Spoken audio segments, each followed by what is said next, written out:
Current இல்லை, அதனால் அட்டையை வச்சு விசிறிட்டு இருக்கேன்.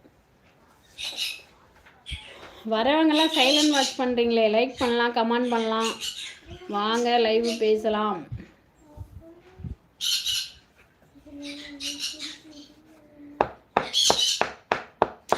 ஏய் சவுண்டு பாரு, நீங்கள் 2 பேர் தான் அடங்க மாட்டேங்கிறீங்க. வரேன்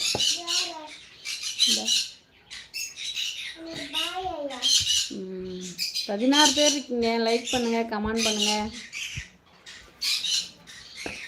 லைவுக்கு சப்போர்ட் பண்ணுங்கப்பா. 15 பேர் இருக்கீங்க பாருங்க. கமெண்ட் போட்டிங்கன்னா தான் நீங்கள் யாருங்கிறது தெரியும், நான் யாருங்கிறது தெரியும். சைலண்ட் வாட்ச் பண்ணுறீங்க, ஒரு லைக் கால் பண்ணலாம், அதையும் பண்ணல. ஏன் லைவ் பிடிக்கலையா?